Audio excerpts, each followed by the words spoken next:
now and do a very quick video on where to find your locking wheel nut for your Porsche Boxster 987 or Cayman for that matter, and most likely 911 Type 997.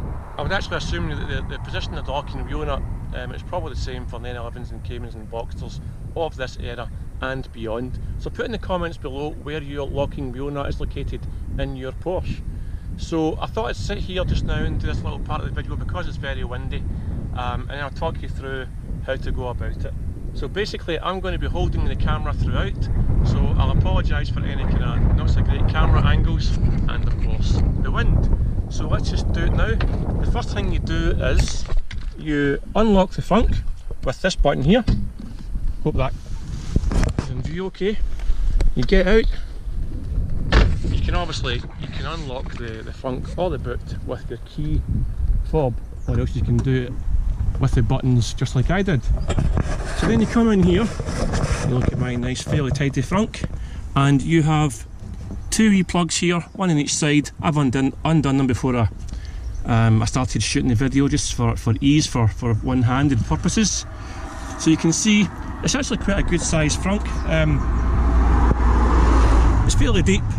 I've got some Porsche bits and pieces here, some service items, some oil, and some windscreen washer and that kind of thing that I keep in here.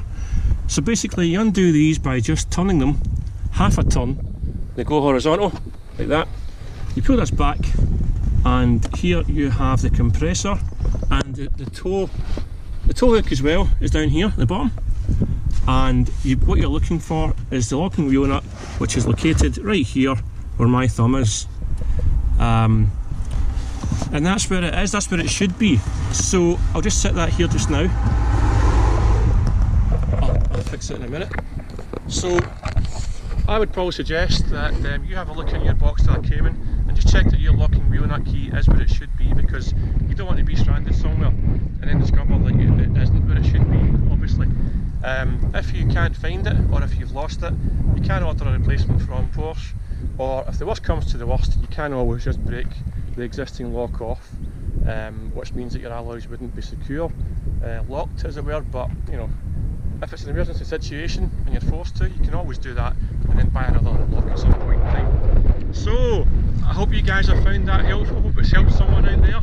There's not a lot of information out there about this, so give me a wee thumbs up and a like if you've enjoyed the video, and subscribe to the channel, and of course if you're interested in my Porsche books, check them out as well. Thanks for watching, and I'll see you guys on the next windy video.